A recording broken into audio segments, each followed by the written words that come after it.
এই সময় আসুন ঈশ্বরের বাক্য এই শিরোনামের দ্বারা ভাগ করব। 1 নম্বর, 주제의 말씀을 가지고 여러분과 함께 하나님 말씀 살펴보도록 하겠습니다. 넘버 1 নম্বর মানে কি? এর মানে সবথেকে ভালো নয় কি? আমাদের ঈশ্বর হলেন 1 নম্বর এবং আমরা হলাম সেই 1 নম্বরের সন্তান। ঈশ্বরের দৃষ্টিকোণে স্বর্গরাজ্যে আমরা হলাম 1 নম্বর। ঈশ্বর আমাদের যত্ন নেন এবং সবথেকে বেশি ভালোবাসেন।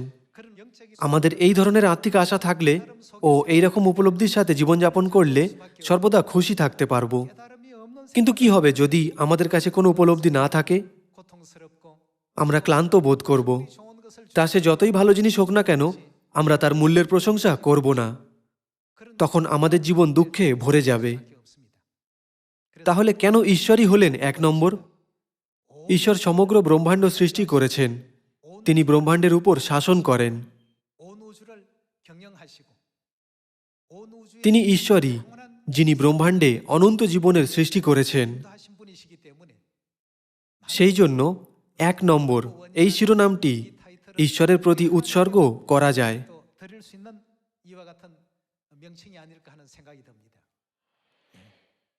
ঈশ্বর হলেন প্রভুদের প্রভু। সেই কারণে ঈশ্বরের বাক্য হল সর্বোত্তম বাক্য।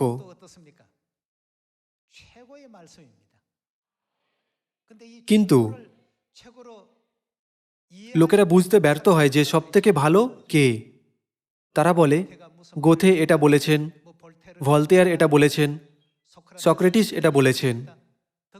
লোকেরা মানুষের কথাকে উচ্চ মূল্য দেয়।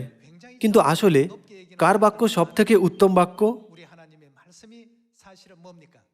ঈশ্বরের বাক্য। সিয়নের সমস্ত সন্তানদের এটা অনুভব করতেই হবে, যাতে আমরা ঈশ্বরের বাক্য থেকে জ্ঞান ও বুদ্ধি অর্জন করতে পারি।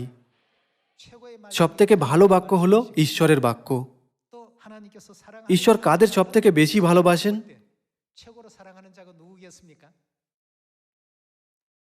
জগতে বাবা মায়েরা কাদের সবথেকে বেশি ভালোবাসে? তাদের সন্তানদের। তাহলে স্বর্গীয় পিতামাতা কাদের সবথেকে বেশি ভালোবাসেন? আমাদের, ঈশ্বরের সন্তানদের, তাই না?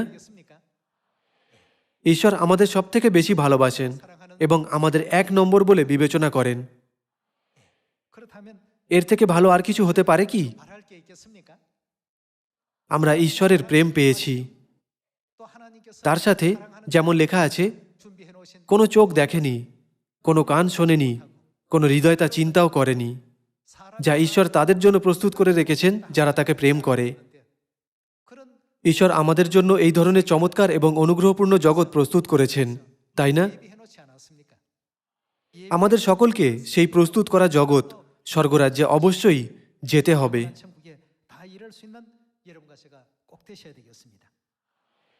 আসুন আমরা নিজেকে এই ছোট্ট পৃথিবী গ্রহের মধ্যে সীমাবদ্ধ করে না রাখি। পুরো ব্রহ্মাণ্ডের কথা চিন্তা করুন। আমরা হলাম ঈশ্বরের সন্তান, শুধু এই পৃথিবীতে নয়, কিন্তু সমগ্র ব্রহ্মাণ্ড জুড়ে। এমনকি স্বর্গদূত এবং ব্রহ্মাণ্ডের সমস্ত আত্মিক প্রাণীরা আমাদের অনেক হিংসা করে। পিতা ও মাতাকে ধন্যবাদ। আমি বাকিংহাম প্যালেসে গিয়েছিলাম। একটি গাড়ি সেখানে আমার সামনে দাঁড়ালো এবং সেখান থেকে একজন রাজকুমার বেরিয়ে এলেন। তিনি বেরিয়ে আসতেই লোকেরা চিৎকার করে বলছিল, ও প্রিন্স উইলিয়াম। তিনিও সেই একই মানুষ। তার চোখ, কান এবং একটা নাক আছে। বিশেষ রূপে তার কাছে আলাদা কিছুই নেই। শুধু একটা জিনিস তাকে পার্থক্য করেছিল, সেটা ছিল তার পদ। তিনি ছিলেন রানী দ্বিতীয় এলিজাবেথের নাতি। অনেক ব্রিটিশ লোকেরা তাকে ঈর্ষা করে, সম্মান করে এবং মর্যাদা দেয়। আমি এটা দেখে ভাবলাম, তাহলে স্বর্গে আমাদের কি হবে? এমনকি এই ছোট্ট পৃথিবী গ্রহে, ব্রহ্মাণ্ডে যেটা হলো ধুলির একটা কণার মতো ছোট, সেখানে একজন মানুষ অনেক লোকেদের দ্বারা প্রশংসা পাচ্ছে, শুধু এই কারণে যে তিনি একজন রানীর নাতি। তাহলে আমরা যখন স্বর্গীয় রাজ্যে পৌঁছাবো এবং সারা ব্রহ্মাণ্ডে রাজত্ব করব, তখন স্বর্গদূতেরা আমাদের কিভাবে দেখবে? 정말 참 আমাদের কখনো স্বর্গীয় পদ এবং উপাধিকে হারানো উচিত নয়। নিশ্চিত রূপে আমাদের তা ধরে রাখতে হবে। 될 어떤 위치요 잃어버려서는 안 될 직분이라고 이렇게 여겨집니다. 이 사람들이 লোকেরা আত্মিক জগৎ দেখতে পায় না, 눈에 들어오지 않다가 보니까 이 তাই তারা এই পৃথিবীতে উচ্চ পদ এবং ভালো উপাধি পাওয়ার দিকে ছুটে যায়। 책들, 이 땅에서의 어떤 다른 사람보다도 조금 জগতে তারা অন্যের থেকে ভালো জীবনযাপন করতে চায়। 이런 것을 굉장히 동경을 합니다만 실상 কিন্তু 우리 모두가 আমাদের বাস্তবকে স্মরণে রাখতে হবে। 하나님의 আমরা সকলে হলাম ঈশ্বরের সন্তান এবং ঈশ্বর আমাদের জন্য সমস্ত মহান পদ প্রস্তুত করে রেখেছেন, তাই না? 지지 않습니까? 유엔에 আমি কয়েকবার রাষ্ট্রসংঘে গিয়েছি। রাষ্ট্রসংঘ 17টি লক্ষ্য স্থির করেছে সমস্ত লোকেদের খুশি করার জন্য। 목표가 있습니다. সেই লক্ষ্যের জন্য 이제 지향하기 অনেক লোকেরা তাদের নিজেদের ক্ষেত্রে প্রচেষ্টা করছে। 노력을 합니다. তাদের সেই প্রচেষ্টা স্বীকৃতি পেলে 그것에 대해서 তাদেরকেও পুরস্কৃত করা হয়। 이렇게 봤습니다만 그 কিন্তু তখনই ওই 17টি লক্ষ্য আমাকে চিন্তা করালো যে 일이 তাহলে স্বর্গে আমাদের প্রচেষ্টাগুলি আরও কত অধিক রূপে স্বীকৃতি পাবে। ঈশ্বর বলেছেন, আমি ছাড়া আর কোনো ঈশ্বর নেই, 나 외에는 আমি ছাড়া আর কোনো উদ্ধারকর্তা নেই। 말씀하신 그 하나님의 আসুন কখনো ঈশ্বরের মহত্বকে ভুলে না যাই, 하나님의 그 কিন্তু এই বছরে অনুগ্রহপূর্ণভাবে ঈশ্বরের ইচ্ছাকে অনুসরণ করি। 되었으면 좋겠습니다. ঈশ্বরের জন্য অনেক সংশোধকেরা আছেন। 수식어가 있습니다만 지금 দানিয়েলের পুস্তকে ঈশ্বরকে পরাৎপর বলে ব্যাখ্যা করা আছে। এটা লেখা আছে, 신자의 পরাৎপরের বিশ্বাসীরা স্বর্গরাজ্য লাভ করবে। 얻을 것이다. 이런 또 말씀도 있고 또 ব্রহ্মাণ্ডে ঈশ্বরের বাক্য হলো সবথেকে উত্তম বাক্য। 하나님의 이 말씀은 তাই প্রকাশিত বাক্য 22 অধ্যায় 18 পদে কি বলা আছে? 때문에 절대 বলা আছে যে ঈশ্বরের বাক্যের সাথে কেউ কিছু যোগ না করুক, আর সেখান থেকে কোনো বাক্য বিয়োগ না করুক। 절대 이건 더하거나 빼서는 안 됩니다. 사람의 একজন মানুষ হয়তো ভাবতে পারে যে এর সাথে কিছু যোগ করলে বা এটাকে অন্য কিছুর সাথে জুড়লে হয়তো ভালো হবে, কিন্তু এটা কখনো তেমন ব্যাপার নয়। 생각에 그렇지 않습니다. 하나님께서 ঈশ্বর মানব জাতির জন্য সবথেকে ভালো পথটি তৈরি করেছেন। 최적의 어떤 그 길을 만들어 놓으셨기 때문에 뭐든지 ঈশ্বরের পথের সাথে আর কিছু কেউ যোগ করলে সে শুধুই সবথেকে ভালো প্রক্রিয়াকে বাধা দেবে এবং তা নষ্ট করে দেবে। 항해하는 어떤 역할밖에 되지 않습니다. 그래서 সেই জন্য ঈশ্বর বলেছেন, 빼지도 এর সাথে আর কিছু যোগ করো না, 내가 너희에게 분방 এর থেকে আর কিছু বাদ দিও না। 온전히 가르치 আমি যেমন আজ্ঞা করেছি তেমনই সবাইকে শিক্ষা দাও, যাতে তারা এটা পালন করতে পারে। 전 세계 এই জগতে সমুদ্রের তীরের বালুকণার মতো অসংখ্য চার্চ আছে। 여러분들과 저는 이 সমস্ত চার্চগুলির মধ্যে আমরা অনুকূল পরিস্থিতিতে ঈশ্বরের আশীর্বাদ করা বাক্য শিখছি। 하나님의 ঈশ্বরের শিক্ষা শিখছি, তার কারণ হলো 배운다는 것은 সেগুলিকে কাজে পরিণত করার জন্য, তাই না? যদি আমরা শুধু ঈশ্বরের বাক্য শুনি কিন্তু অনুশীলন না করি, তাহলে সেটা অর্থহীন হবে। 이제 ঈশ্বর তার মহিমাকে আন্তর্জাতিক সমাজে আরও বেশি করে প্রকাশ করার জন্য পথ খুলে দিয়েছেন। 열어주셨고 또 전 세계 রাজা এবং জাতি আশ্চর্য হয়, ঈশ্বরের মণ্ডলী কি ধরনের মণ্ডলী? 교회야 굉장히 지금 궁금해들 합니다.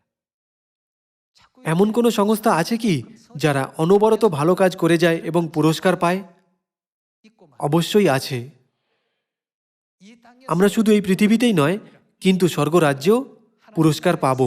하나님께서 ঈশ্বর স্পষ্টই বলেছেন, আমার দাতব্য পুরস্কার আমার সহবর্তী। 주셨습니다. 예, 그 আসুন এই বছর পুরস্কারের দিকে দৌড়াই। 달려가는 한 해가 꼭 되었으면 좋겠습니다. আসুন দেখি মথি 7 অধ্যায় 21 পদ। 함께 보시겠습니다. 나더러 যাহারা আমাকে হে প্রভু বলে, 천국에 তাহারা সকলেই যে স্বর্গরাজ্যে প্রবেশ করিতে পাইবে এমন নয়, কিন্তু যে ব্যক্তি আমার স্বর্গস্থ পিতার ইচ্ছা পালন করে সেই পাইবে। 하는 자라야 들어가리라고 했습니다.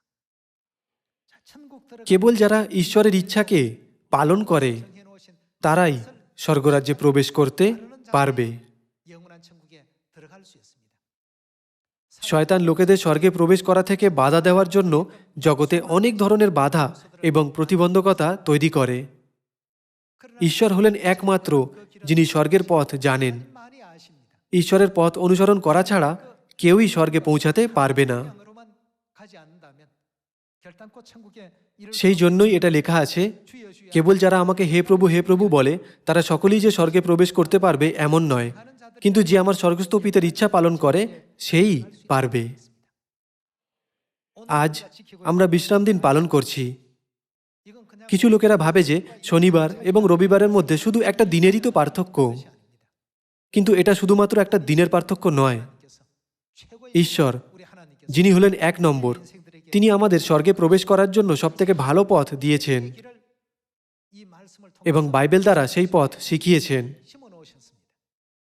ঈশ্বর, যিনি হলেন সর্বোত্তম, তিনি সবথেকে ভালো প্রচেষ্টা করেছেন 오직 যাতে ঈশ্বরের সন্তানদের কাছ থেকে শয়তান সত্যকে চুরি করে নিতে না পারে। 하지 아니하고 올바르게 পিতা ও মাতা ঈশ্বর বাইবেল বানিয়েছেন 천국에 올 수 যাতে তাদের সন্তানেরা তাদের ইচ্ছা পালন করে স্বর্গে পৌঁছাতে পারে।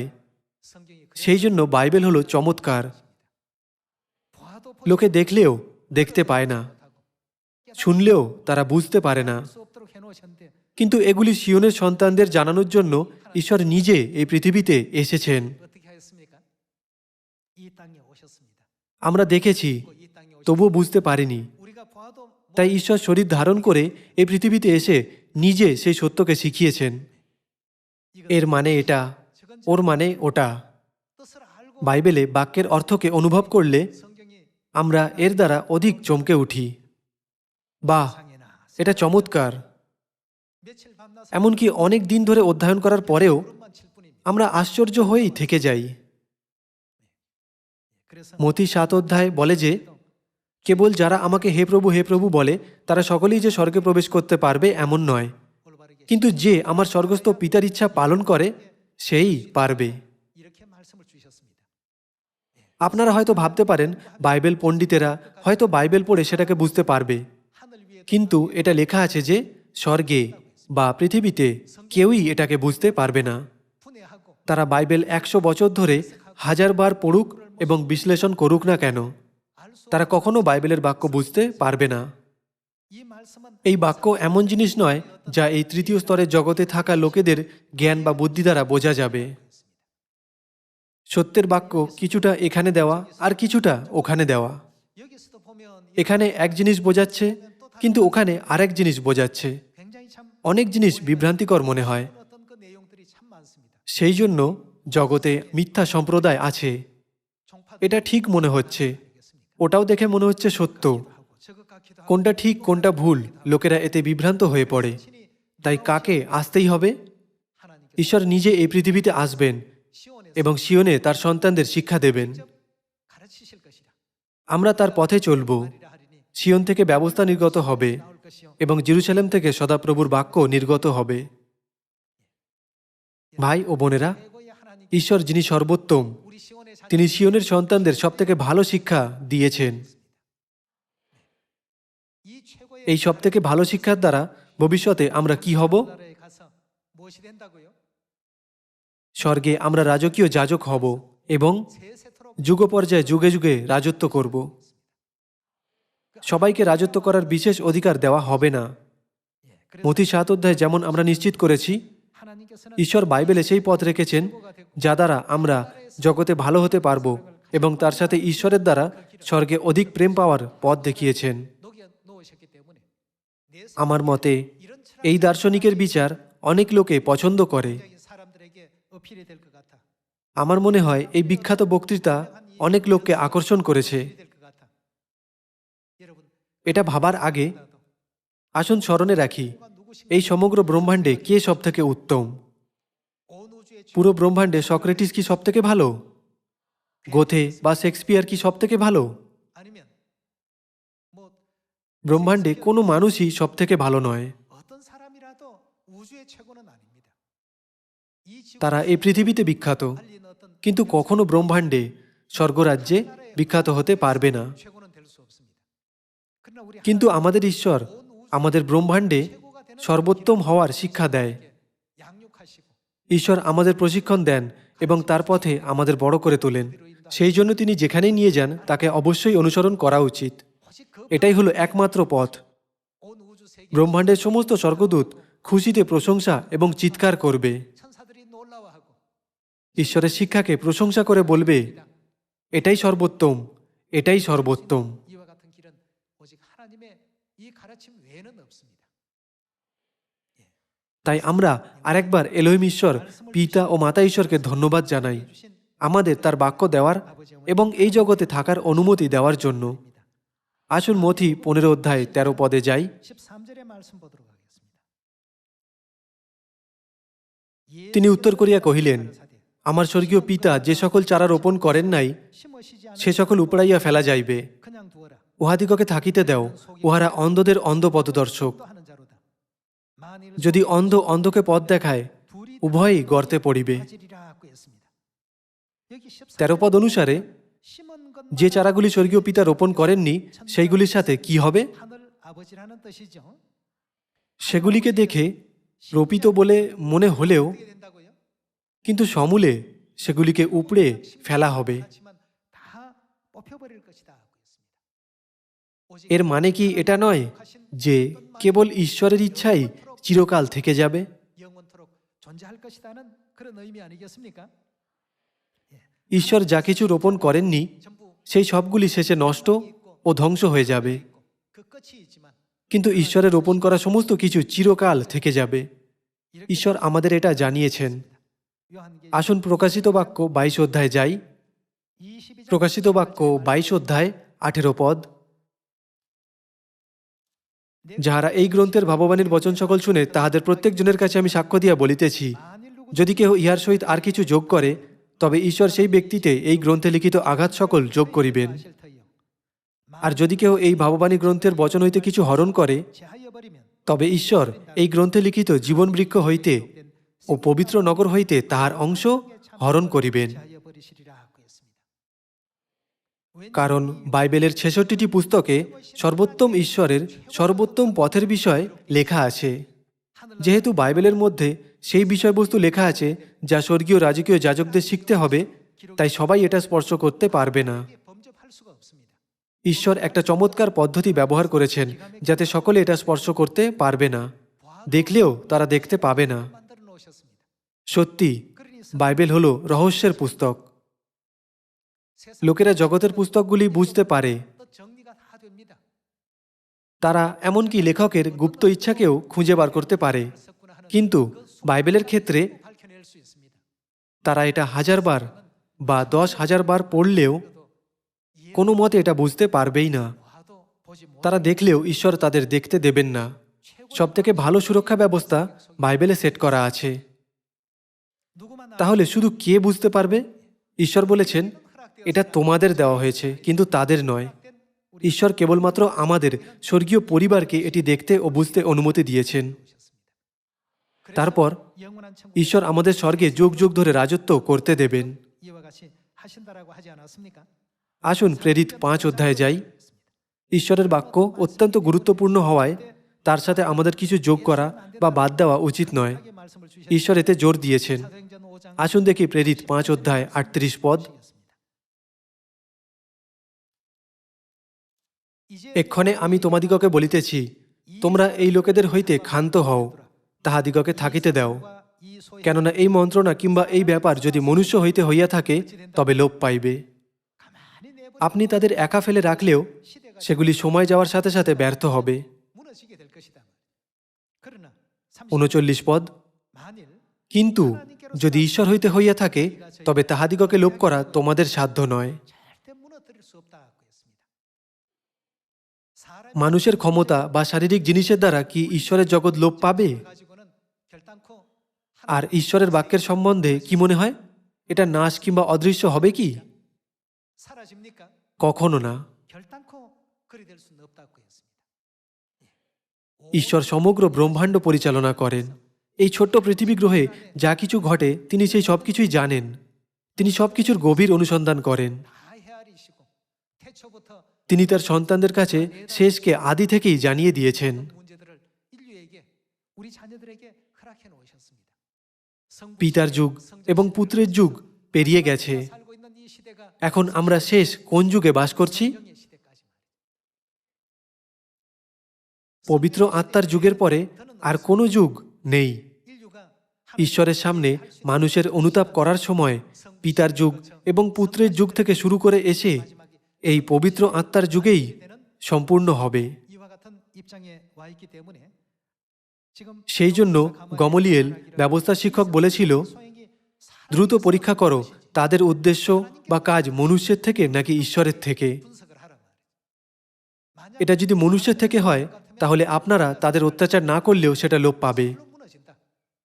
কিন্তু এটা ঈশ্বরের থেকে হলে আপনারা সেটা থামাতে পারবেন না। 무너뜨릴 수 없다.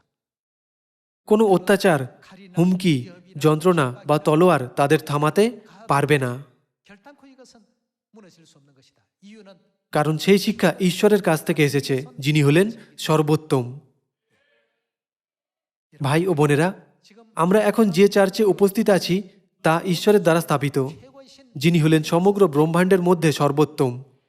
우리가 যে সত্য আমরা শিখছি তা সেই শিক্ষা যা আমাদের তখন শ্রেষ্ঠ করে তুলবে 께서 যখন আমরা আত্মিক জগৎ, চতুর্থ বা পঞ্চম স্তরের জগতে প্রবেশ করব। 영의 세계로 왔을 때 최고가 되게 하기 위해서 주시는 가르침입니다. 이 가르침에 ঈশ্বরের শিক্ষা ছাড়া যদি আমরা অন্য নিয়ম তৈরি করি 버리게 된다면 তাহলে স্বর্গরাজ্য থেকে আমাদের বাদ দিয়ে দেওয়া হবে। 존재가 되고 말 것입니다. সেই জন্য বাইবেল বলে 순종이 আজ্ঞাকারিতা হলো বলিদানের থেকে উত্তম। 낫다라고 하지 않았습니까? ঈশ্বর শুধুই এটা বলেননি, ঈশ্বরের সমস্ত শিক্ষা আমাদের স্বর্গে সবথেকে ভালো আত্মিক প্রাণীরূপে সৃষ্টি করে। 하늘의 끝 영물들로 সেই জন্যই ঈশ্বর আমাদের কেবল এই পথে হাঁটতে বলেছেন, 이 길로만 가라고 했습니다. আমাদের অন্য পথের দিকে উঁকি দেওয়া উচিত নয়। 없습니다. 하나님이 যদি আমরা স্বীকার করি যে সমগ্র ব্রহ্মাণ্ডে ঈশ্বর হলেন সবথেকে সেরা, 그 하나님께서 তাহলে তার পরিচালনা করা পথ অনুসরণ করাকে কখনো এড়িয়ে যাব না। এইভাবে ঈশ্বর মানুষকে সৃষ্টি করেছেন। 우리 인류 인생들을 창조하시는데 이사야 যিশাইয় 60 অধ্যায় অনুসারে কে আমাদের সৃষ্টি করেছেন? আসুন দেখি যিশাইয় 60 অধ্যায় 21 পদ। 내 백성이 আর তোমার প্রজারা সকলে ধার্মিক হইবে, তাহারা চিরকাল তরে দেশ অধিকার করিবে। 그들은 나의 심은 가지 তাহারা আমার রোপিত তরুর শাখা। 그의 손으로 만들었다. তাহারা কার হস্তের কার্য? 하나님의 আমার 손으로 হস্তের কার্য, 만들었다고 했습니다. যেন আমি বিভূষিত হই। 손으로 만든 것으로 나의 যে ছোট সে সহস্র হইয়া উঠিবে, যে ক্ষুদ্র সে বলবান জাতি হইয়া উঠিবে। 그 약한 자가 강국을 이룰 것이라. ঈশ্বর যিনি সর্বোত্তম এবং যিনি সমগ্র ব্রহ্মাণ্ডের তত্ত্বাবধান করেন, তিনি নিয়মের দ্বারা একটা প্রতিজ্ঞা করেছেন সেই বিষয়ে যে জিনিসগুলি এই ছোট্ট পৃথিবীতে ঘটবে। 언약하시고 যেহেতু ঈশ্বর প্রতিজ্ঞা করেছেন সেহেতু এটা ঘটবেই, তাই না? 일이 있겠습니까? 그 যে ছোট সে সহস্র হইয়া উঠিবে, যে ক্ষুদ্র সে বলবান জাতি হইয়া উঠিবে। আমি সদাপ্রভু যথাকালে ইহা সম্পন্ন করিতে সত্তর হইব। 하나님을 যদি আমরা ঈশ্বরকে সর্বোত্তম রূপে বিবেচনা না করি 최고하게 될 때 তাহলে ইস্করিয়তীয় জিহুদার মতো ভুল চিন্তাধারা আমাদের হৃদয়ের মধ্যে লুকিয়ে থাকবে। 포살이게 될 것이고 ঈশ্বরকে যদি আমরা সর্বোত্তম রূপে বিবেচনা না করি তাহলে ঈশ্বরের বাক্যের সম্বন্ধে আমাদের একটা ভুল ধারণা চলে আসবে, এই ভেবে যে আমি একটা ছোট্ট বাক্যের অবাধ্য হলেও ঈশ্বর ক্ষমা করে দেবেন। 봐주시겠지. 우리가 그런 잘못된 어떤 생각에도 젖을 수가 있을 것입니다. 모든 것이 ঈশ্বর আমাদের ভবিষ্যৎ এবং খুশির জন্য তার সমস্ত শিক্ষা ও উপদেশ আমাদের দেন। 하시고 우리의 앞날을 আমরা এই পৃথিবীতে চিরকাল বাস করব না, 교훈과 তাই না? 가르침을 주신 내용이기 때문에 우리가 이 땅에서만 살 것이 아니지 않습니까? 하늘나라에 আমরা স্বর্গরাজ্যে প্রবেশ করব 살 것이 এবং সেখানে চিরকাল থাকব। 하늘나라에서의 তাই অবশ্যই সর্বদা স্মরণে রাখতে হবে যে আমরা স্বর্গে কেমন হব। 여러분과 제가 꼭 되셔야 되겠습니다. ঈশ্বর তার লোকেদের তার হস্তের কার্য বলে ডেকেছেন এবং বলেছেন যে তার মহিমা প্রকাশ করার জন্য তাদের রোপণ করা হয়েছে। 이 사람들이 과연 মথিলিখিত সুসমাচার 26 অধ্যায়। 하나님께로부터 만난 আসুন দেখি ঈশ্বর কিভাবে তাদের সৃষ্টি করেছেন। মথি 26 অধ্যায় 17 পদ। 무교절에 পরে তাড়িশূন্য রুটির পর্বের প্রথম দিন শিষ্যেরা যিশুর নিকটে আসিয়া জিজ্ঞাসা করিলেন, 주실 것을 우리가 আপনার নিমিত্ত আমরা কোথায় নিস্তার পর্বের ভোজ প্রস্তুত করিব? আপনার ইচ্ছা কি? তিনি কহিলেন, তোমরা নগরের অমুক ব্যক্তির নিকট যাও আর তাহাকে বলো, গুরু কহিতেছেন আমার সময় সন্নিকট, আমি তোমারই গৃহে আমার শিষ্যগণের সহিত নিস্তার পর্ব পালন করিব। 제자들이 তাহাতে শিষ্যরা যিশুর আদেশ অনুসারে কর্ম করিলেন ও নিস্তার পর্বের ভোজ প্রস্তুত করিলেন। আসুন ২৬ পদ দ্বারা নিস্তার পর্ব ভোজনের দৃশ্যটি দেখি। 저희가 পরে তাহারা ভোজন করিতেছেন, এমন সময় যিশু রুটি লইয়া আশীর্বাদপূর্বক ভাঙিলেন এবং শিষ্যদিগকে দিলেন আর কহিলেন, লও, ভোজন করো, ইহা আমার শরীর। 또 잔을 가지사 পরে তিনি পানপাত্র লইয়া ধন্যবাদপূর্বক তাহাদিগকে দিয়া কহিলেন, 너희가 다 তোমরা সকলে ইহা হইতে পান করো, কারণ ইহা আমার রক্ত, নূতন নিয়মের রক্ত, যাহা অনেকের জন্য পাপমোচনের নিমিত্ত পাতিত হয়। 언약의 피니라고 했습니다. 자, 6월절 নিস্তার পর্বের রুটি ও দ্রাক্ষারস দিয়ে তিনি বলেছিলেন, এটা আমার শরীর, আমার মাংস, 나의 피 এটা আমার নূতন নিয়মের রক্ত। 하시면서 우리 ঈশ্বর এটা মানব জাতিকে দিয়েছেন। 하나님 তারাই হলো ঈশ্বরের সম্পূর্ণ কারুকার্য। 완성품의 어떤 작품들입니다. 영생 ঈশ্বর তার শরীর, তার অমর দেহ দিয়েছেন 내게 주신 এবং বহুমূল্য রক্ত ঝরিয়েছেন মনুষ্য জাতিকে ভোজন ও পান করানোর জন্য। 우리 인류에게 먹여 주시면서 এমন করার দ্বারা মনুষ্য জাতি অনন্ত জীবন পেতে পেরেছে। 이 인류 인생들이 영원한 영생을 얻을 নূতন নিয়মের দ্বারা ঈশ্বর এটা প্রতিজ্ঞা করেছেন। 약속했습니다. 이렇게 এইভাবেই 하나님께서는 ঈশ্বর তার সন্তানদের জন্ম দিয়েছেন। 하시겠습니다. আসুন 고린도서 6장 ২ কোরিন্থীয় ৬ অধ্যায় ১৭ পদ দেখি। 그러므로 অতএব তোমরা তাহাদের মধ্য হইতে বাহির হইয়া আইসো ও পৃথক হও, ইহা প্রভু কহিতেছেন, এবং অশুচি বস্তু স্পর্শ করিও না, 영접하여 너희에게 তাহাতে আমি তোমাদিগকে গ্রহণ করিব এবং তোমাদের পিতা হইব ও তোমরা আমার পুত্র ও কন্যা হইবে, ইহা সর্বশক্তিমান প্রভু কহেন। 전능하신 주의 말씀이라 하셨나니라고 했습니다. 자, 그러면 সাধু পৌল, যিনি ২ কোরিন্থীয়ের পুস্তকটি লিখেছিলেন, 사도 바울은 তিনি নিস্তার পর্ব পালন করেছিলেন কিনা? 시키지 않았습니까? 예. 6월 তিনি নূতন নিয়মের একজন সদস্য হিসাবে নিস্তার পর্ব ও বিশ্রাম দিন পালন করেছিলেন। 그러한 성도였습니다. 그래서 এখানে ঈশ্বর আমাদের শেখাচ্ছেন, আমি তোমাদের পিতা হব এবং তোমরা আমার পুত্র ও কন্যা হবে, 주의 ইহা সর্বশক্তিমান প্রভু কহেন। 일깨워 주셨습니다.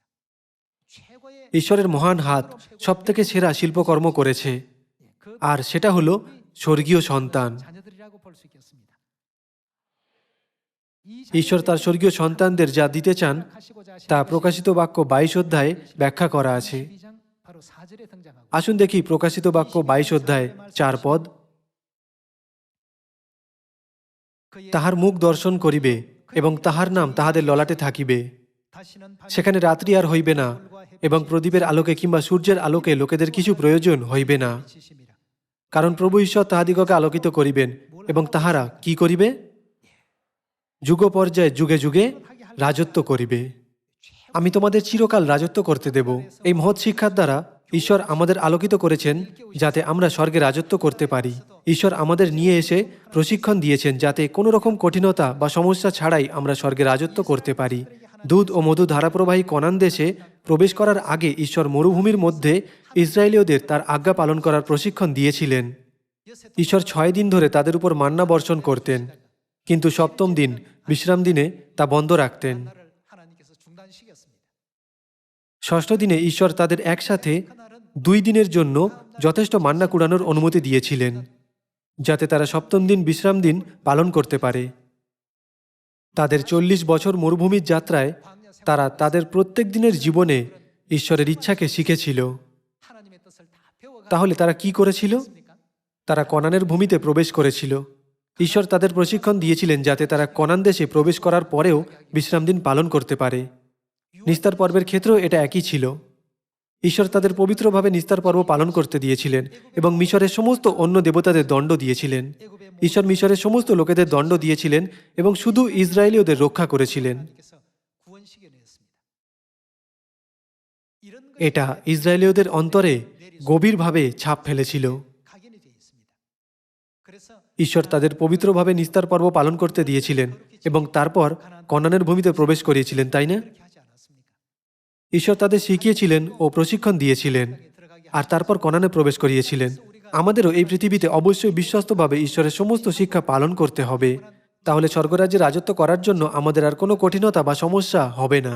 오늘 আজ আমাদের দেওয়া ঈশ্বরের বাক্য অবশেষে দেখায় যে ঈশ্বর হলেন সর্বোত্তম ঈশ্বর 최고의 말씀 এবং ঈশ্বরের বাক্য হল মহত্তর শিক্ষা। 직분은 এবং ঈশ্বরের সন্তান হিসাবে আমাদের পদ হলো সবথেকে উচ্চ পদ। 하나님께서 তাহলে এই জগতে ঈশ্বর আমাদের উপর সবথেকে মূল্যবান কোন কাজের দায়িত্ব দিয়েছেন? 뭐 유엔에서 রাষ্ট্রসংঘ 17টি লক্ষ্য স্থির করেছে, 굉장히 가치 있는 যেগুলি খুবই গুরুত্বপূর্ণ এবং মূল্যবান। 이 땅에서 কিন্তু ঈশ্বর বলেছেন যে পৃথিবীতে সবথেকে মূল্যবান জিনিস হলো সুসমাচার প্রচার করা। ঈশ্বর, যিনি হলেন সবথেকে মহান, তিনি আমাদের প্রচারের লক্ষ্য দান করেছেন, 제사장되게 যেটা এমন কিছু যা কেবল স্বর্গের সন্তানেরাই করতে পারবে, 인도하기 যাতে আমরা স্বর্গের রাজকীয় যাজক হতে পারি এবং শেষে স্বর্গরাজ্যের অধিকারী হতে পারি। 오셨습니다. 자, 그렇다면 আমরা ভালো জিনিস পাওয়া পর্যন্ত অপেক্ষা করার প্রক্রিয়াটা কি সহজ হবে? 쉽겠습니까? কখনোই সহজ নয়। 쉽지 않습니다. আমাদের পথে কিছু সমস্যা থাকবে, 어떤 어려움은 있지만 কিন্তু বিশ্বস্তভাবে সেই পথ অনুসরণ করলে 수행했을 때 ঈশ্বর শুধুই বসে থাকবেন না, কিন্তু আমাদের প্রচেষ্টাকে দেখে সাহায্য করবেন। 수고를 하는 것을 하나님께서 তোমরা আমার বাক্য পালন করার জন্য কঠোর পরিশ্রম করছো। 도와주십니다. ঈশ্বর তার কাজ করার জন্য আমাদের সাহায্য করেন এবং শক্তি দান করেন। আমাদের লক্ষ্য অর্জন করতে ঈশ্বর সাহায্য করেন। 수 있도록 도와주셨습니다. 그래서 সেই জন্য আমাদের চার্চ অব গড অনেক বাধাকে অতিক্রম করেও 꿋꿋이 সমরিয়া ও জগতের প্রান্ত পর্যন্ত সুসমাচার প্রচার করতে সক্ষম হয়েছে। 그런 계기가 된 것 아니겠습니까? আমরা ঈশ্বরের বাক্য বিশ্বাস করি। 말씀을 믿습니다. 하나님의 ঈশ্বরের বাক্য আমরা সম্পূর্ণভাবে অনুসরণ করলে সমগ্র জাতির উপরে আমাদের উচ্চ করা হবে, 왜냐하면 কারণ একমাত্র ঈশ্বর হলেন এক নম্বর। ঈশ্বরের বাক্য হালকাভাবে নেবেন না, 작은 것이라도 কোনো একটা ছোট্ট বাক্যকেও নয়। ঈশ্বরের প্রতি বাধ্যতা আগামীকালকে মহান করে তুলবে, এটা মাথায় রেখে আসুন ঈশ্বর যেখানেই পরিচালনা করুন সেখানেই তাকে অনুসরণ করি, 따라서 যাতে আমরা দিনের পর দিন ও মাসের পর মাস ঈশ্বরের লোকরূপে পুনরায় জন্ম নিতে পারি 가운데 এবং অনন্ত স্বর্গরাজ্যে প্রবেশ করতে পারি। 가족들 다 되시길 부탁드립니다. আমি আজকের উপদেশ সমাপ্ত করতে চাই। অনেক ধন্যবাদ।